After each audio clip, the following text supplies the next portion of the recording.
Namaskaram. At the outset, let me thank for being on time, on the prime time. I am Dr.G.V.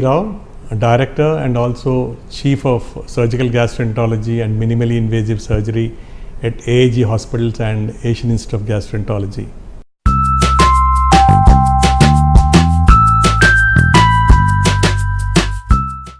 ఒక 20 years back gastroenterology స్పెషాలిటీకి అంత importance ఇచ్చేవాళ్ళు కాదు. మేము చదువుకునే రోజుల్లో cardiology, cardiothoracic surgery, ఈ specialities were the most glamorous specialities actually. అంటే ఎవరైనా స్టూడెంట్ ఏదైనా చదువుకున్న తర్వాత మీరు ఏమవుతారంటే వాళ్ళు యూజువల్లీ నేను కార్డియాలజిస్ట్ అవుతాను, కార్డియోథొరాసిక్ సర్జన్ అవుతానని చెప్పేవాళ్ళు అనమాట. ఇన్ ద లాస్ట్ 20 years ఈ entire concept of medicine has changed. ఇప్పుడు as and today in 2019, if you see, the most glamorous specialty or the most sought after specialty is gastroenterology and gastrointestinal surgery. ఇది ఎందుకైందంటే it is basically because so much of changes have happened in gastroenterology and gastrointestinal surgery. It is beyond imagination. అంటే ఇప్పుడు వేరే specialities compare చేస్తే the amount of new procedures కానివ్వండి, treatment options కానివ్వండి, investigations కానివ్వండి, research కానివ్వండి, the options have become so much that it has become the most glamorous speciality in today. అండ్ ఇప్పుడు students who are passing out from medical institutions right now, the first option right now is medical gastroenterology or surgical gastroenterology. So this is suppose if you take the statistics by, this is how you go. What is the most common specialty that students are opting for? Now, gastroenterology and gastrointestinal surgery have gone through such rapid advances last 2 to 3 decades. Means students కొన్నప్పుడు ప్రతి ఒక్క జబ్బుకి the only answer was అప్పుడు investigations లేవు, ఏం లేవు, అన్నిటికీ open చేసి చూసేవాళ్ళు. They used to say laparotomy and proceed is the answer అనమాట. Chronic pain abdomen my professors use to సే, సరే అన్ని ఇన్వెస్టిగేషన్ నార్మల్గా ఉంటే ఆపరేషన్ చేసి చూస్తామనేవాళ్ళు. ఆపరేషన్ చేసి చూసి అల్సర్ ఉందా లేదు చూసేవాళ్ళు, అపెండిక్స్ చూసేవాళ్ళు, గాల్ బ్లాడర్లో స్టోన్స్ ఉన్నాయో లేదు చూసేసి then they use to do the treatment. But this entire concept of medicine has change basically because of investigations వచ్చాయి.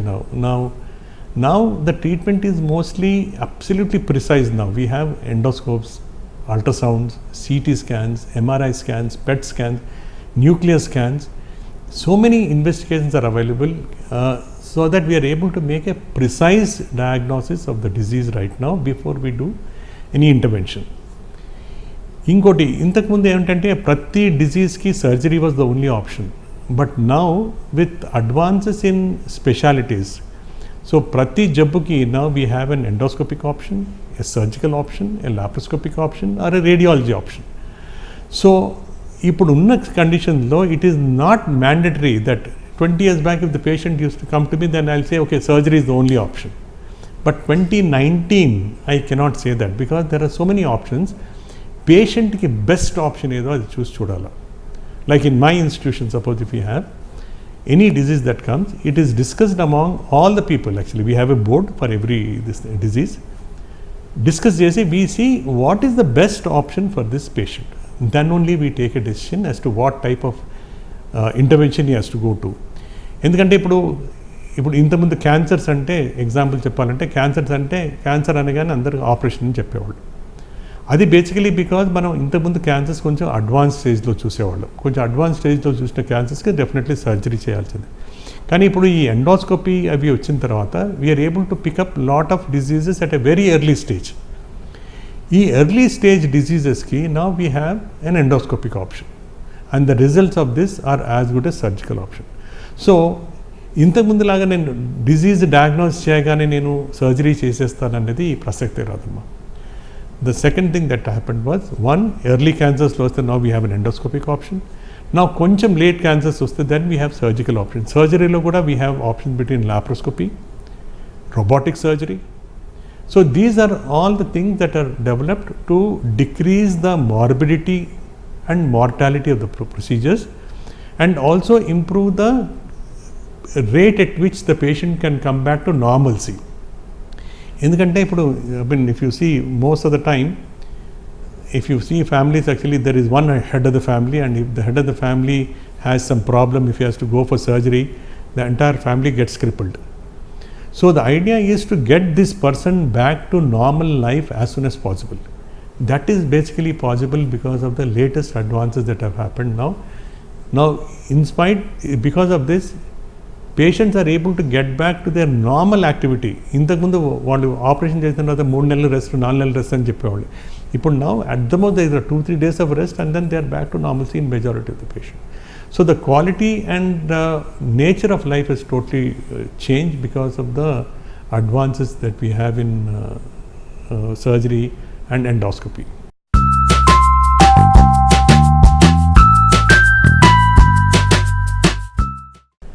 In the last మనం ఇప్పుడు కంపేర్ చేసుకుంటే ఇప్పుడు మన grand parents actually I don't think they had any problem at all. Actually they use to eat fresh fruits, fresh vegetables, they used to breathe fresh air in the agricultural places wherever they lived. They never had any problem. But in the last 3 decades, basically because of westernization of habits, westernization of diet, diseases which are not there initially have crept into the Indian scene now. In the simple గా చెప్పాలంటే, మన ఇంతకుముందు 20 years back మన కంట్రీలో ఒక TB ఉండేది, cancers ఉండేవి, ulcers ఉండేవి, ఏమైనా ఉండేది.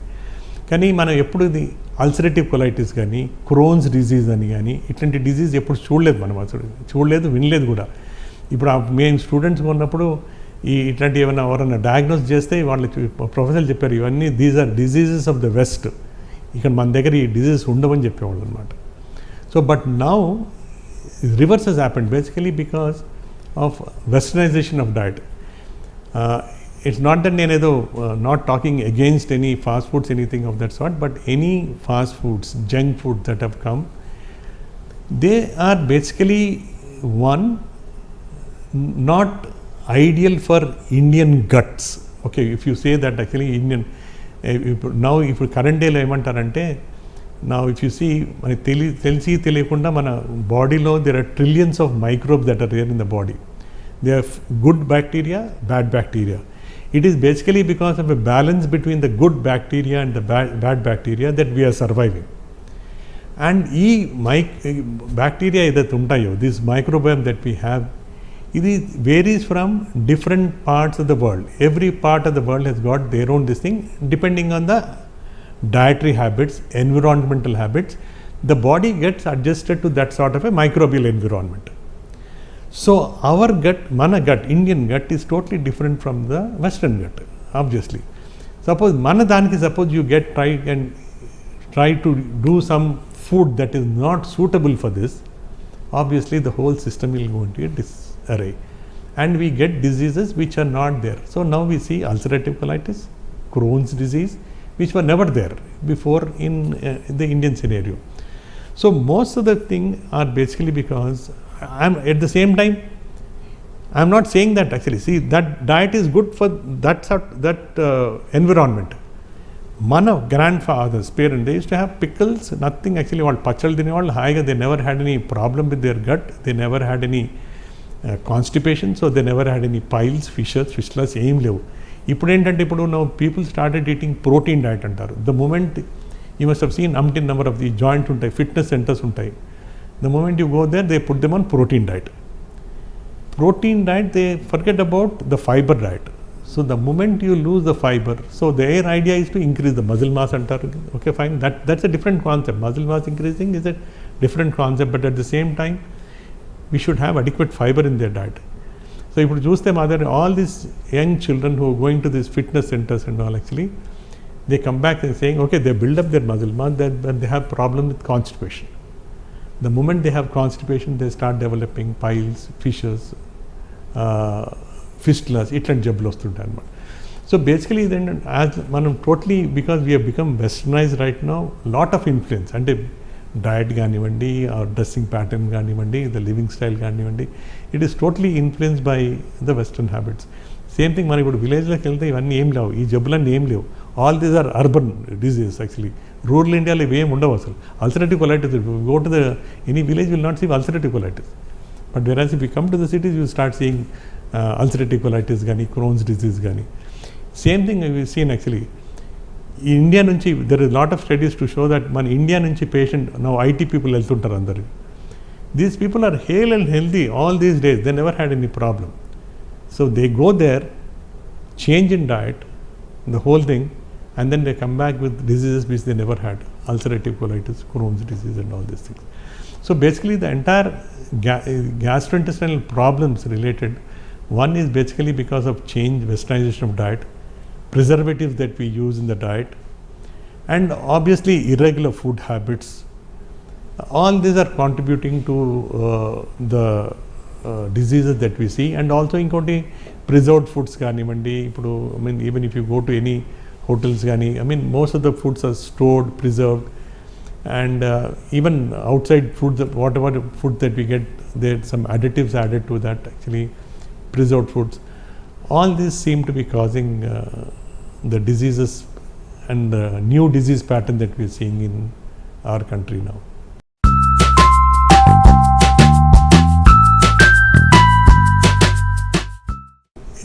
ఇప్పుడు ఇంతకుముందు యాక్చువల్లీ చెస్ట్ పెయిన్ అనేవాళ్ళకు ఫస్ట్ టైం అందరూ కార్డియాలజిస్ట్ దగ్గరికి వెళ్తారనమాట. ఇప్పుడు even now if you my own cardiology friends అడిగితే వాళ్ళు చెప్తారు ఇప్పుడు అట్లీస్ట్ 20 to 30% వాళ్ళ దగ్గర వచ్చే కేసులు they called non cardiac chest pains అనమాట. ఈ నాన్ కార్డియాక్ చెస్ట్ పెయిన్స్ ఎందుకు వస్తాయంటే ఈ రీఫ్లెక్స్ వల్ల యాసిడ్ స్టమక్లోంచి యాసిడ్ ఫుడ్ పైప్కి రీఫ్లెక్స్ అయినప్పుడు దే గెట్ సివియర్ పెయిన్. ఈ పెయిన్ ఎంత సివియర్గా ఉంటుందంటే it almost licks like A cardiac pain. So ఈ ఛాతీలో నొప్పి రాగానే first and foremost actually obviously because of the concern అందరు ఏం చేస్తారంటే ఫస్ట్ కార్డియాలజిస్ట్ దగ్గరికి వెళ్తారు. సో వాళ్ళ దగ్గర ఇప్పుడు కార్డియాలజిస్ట్ అడిగితే వాళ్ళు చెప్తారనమాట there is a component called non cardiac chest pain. So that non cardiac chest pain most of the time it is because of ఈ రీఫ్లెక్స్ వల్ల అనమాట. ఈ స్టమక్లో ఉన్న యాసిడ్ ఛాతీలోకి రీఫ్లెక్స్ అయినప్పుడు సివియర్గా స్పాజమ్ వచ్చి దే గెట్ దిస్ పెయిన్. రెండోది back pains అంటారు. Now this back pain also most of the time మనకి ఇది 100% we know that actually spine related problems కానీ ఇవన్నీ ఉంటే డెఫినెట్గా బ్యాక్ పెయిన్ వచ్చే ఆస్కారం ఉంటుంది. కానీ అన్ని back pains are not related to only orthopaedic speciality. Like suppose ఇప్పుడు మన ప్యాన్క్రియాస్ పెయిన్స్ ఉన్నాయనుకోండి, ప్యాన్క్రియాస్ గ్లాండ్ ఎలా ఉంటుందంటే ఇటు రైట్ వర్టిబ్రల్ కాలమ్ మీదే ఉంటుంది అది. సో ఈ ప్యాన్క్రియాస్లో వాపు వచ్చినా కానీ, ప్యాన్క్రియాస్లో రాళ్ళు వచ్చినా కానీ, ప్యాన్క్రియాస్లో క్యాన్సర్ వచ్చినా కానీ, బికాజ్ ఇది వెన్నుపూస మీద ఉంటుంది కాబట్టి వెన్నుపూస పక్కన నరాల మీద ఒత్తుకునేది నొప్పి వస్తూ ఉంటుంది అనమాట. అండ్ ఇంకోటి కొన్ని రెఫర్డ్ పెయిన్స్ కూడా ఉంటాయన్నమాట. ఇప్పుడు సపోజ్ గాల్ బ్లాడర్ స్టోన్స్ ఉన్న పేషెంట్స్కి they get this referred pain. ఇక్కడ స్టోన్స్ ఉండేది ఇక్కడ రైట్ అప్పర్ క్వాడ్రంట్కి ఉంటుంది, కానీ ఈ పెయిన్ వచ్చినప్పుడు some time they go shoots on to the back, shoots on to the shoulder also. So ఈ పెయిన్స్ ఎలాగ ఉంటాయంటే absolutely they mimic A heart attack pain లాగానే ఉంటాయన్నమాట. సో ఈ బ్యాక్ పెయిన్స్ కానీ చెస్ట్ పెయిన్ కానీ ఇనీషియలీ ఇవన్నీ వీ యూస్ టు థింక్ అది కార్డియాక్ వల్ల కానీ ఆర్థోపెడిక్స్ వల్ల ప్రాబ్లమ్స్ వల్ల కానీ ఉంటాయనుకుంటాం. కానీ now at least majority 30 to 40% of them అవి రీఫ్లెక్స్ వల్ల అవ్వచ్చు, లేకపోతే కడుపులో వల్ల అల్సర్ పెయిన్స్ రావచ్చు, గాల్ స్టోన్స్ వల్ల రావచ్చు, ప్యాన్క్రియాస్లో ఏదైనా ప్రాబ్లం ఉన్నా కానీ బ్యాక్ పెయిన్ రావచ్చు అనమాట. సో బ్యాక్ పెయిన్ ఉన్న పేషెంట్స్ కానీ, ఛాతీలో ఉన్న పేషెంట్స్ కానీ కార్డియాక్ కాజెస్ రూల్ అవుట్ చేస్తే డెఫినెట్గా I think you should see a gastroenterologist to rule out ఈ రీఫ్లెక్స్ ప్రాబ్లమ్స్ కానీ, అల్సర్ ప్రాబ్లమ్స్ కానీ, ప్యాన్క్రియాస్ ప్రాబ్లమ్స్ కానీ ఉన్నాయో లేదా రూల్ అవుట్ చేసుకోవాలి.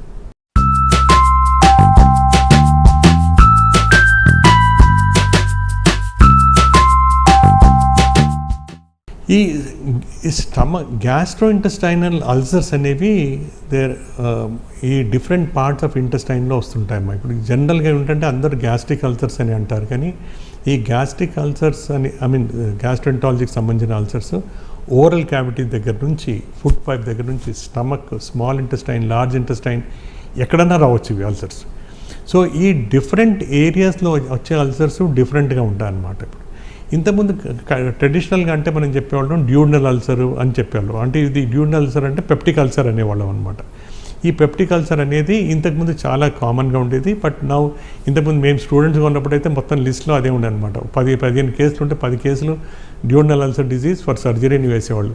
ఇప్పుడు నౌ డ్యూడనల్ అల్సర్కి అసలు hardly we do any surgery because మంచి మెడిసిన్స్ వచ్చాయి ఇప్పుడు. అలాగే ఇప్పుడు స్టమక్లో వచ్చే అల్సర్స్ కూడా వేరు రకాల వల్ల రావచ్చు. ఫుడ్ పైప్లో వచ్చే అల్సర్స్ కూడా వేరు జబ్బుల వల్ల రావచ్చు. వైరల్ ఇన్ఫెక్షన్స్ వల్ల రావచ్చు, రీఫ్లెక్స్ వల్ల రావచ్చు. అలాగే స్మాల్ ఇంటెస్టైన్లో ఈ క్రోన్స్ డిజీజ్ వల్ల కానీ, ట్యూబర్కులోసిస్ వల్ల కానీ రావచ్చు. అలాగే పెద్ద పేగులో అల్సర్స్ వస్తే అది ఈ అల్సరేటివ్ కొలైటిస్ కానీ, క్రోన్స్ డిజీజ్ కానీ, లేకపోతే ఎర్లీ స్టేజ్ క్యాన్సర్స్ వల్ల కానీ ఈ అల్సర్స్ వచ్చే ఆస్కారం ఉంటుంది. కాబట్టి ఈ ప్రజెంటేషన్ గ్యాస్ట్రైటిస్ అండ్ కానీ యూజువల్గా పేషెంట్ ఏంటంటే నాకు గ్యాస్ట్రైటిస్ ఉంది అంటారు. అంటే any pain in the abdomen they say it is gastritis. అంటే for a common man stomach means, for doctor stomach means only one part of the gastrointestinal tract, but for the common man stomach means the entire abdomen is stomach only. So వాళ్ళు ఏంటంటే any pain in the stomach they feel it is gastritis only. So ఇది unless ఈ problems ఎస్పెషల్గా suppose ప్రొలాంగ్డ్గా ఉంటే మాత్రం ఖచ్చితంగా గ్యాస్ట్రెంటాలజిస్ట్ని consult చేసి they have to specify అయితే దేనివల్ల వస్తుంది, ఇది ఈ స్టమక్ అల్సర్స్ వల్ల వస్తుందా, చిన్న పేగు అల్సర్స్ వల్ల వస్తుందా, పెద్ద పేగుల ప్రాబ్లమ్స్ వస్తుందని చెక్ చేసుకోవడం చాలా ఇంపార్టెంట్ అండి.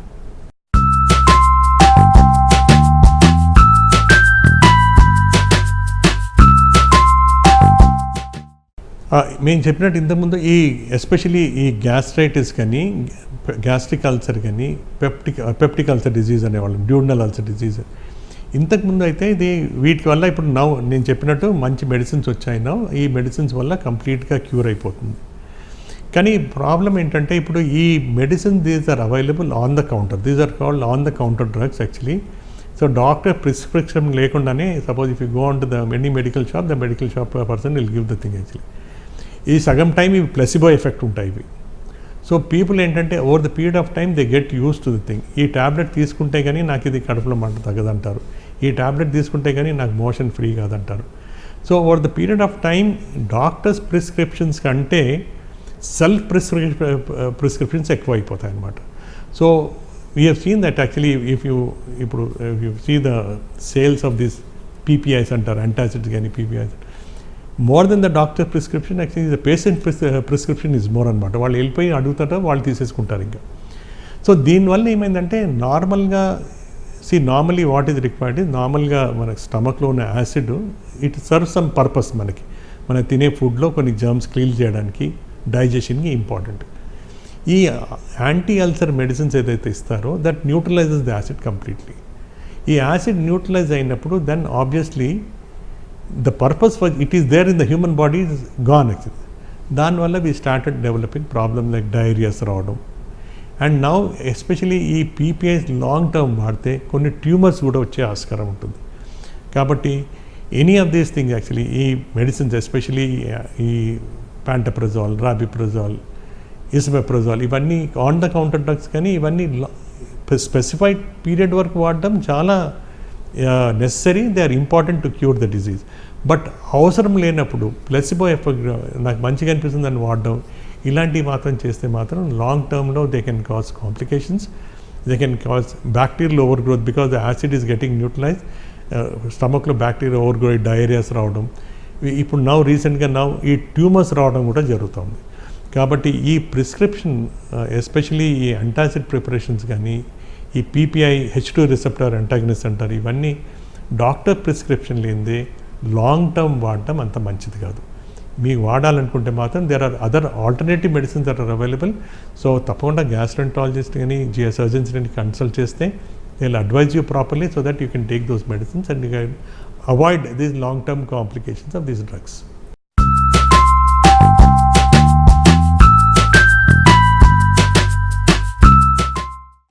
ఈ లైఫ్ స్టైల్ మోడిఫికేషన్స్ వల్ల నా కామన్గా పీపుల్గా one lifestyle modification the amount of pressure, అంటే ఇప్పుడు stress and strain on current generation is more.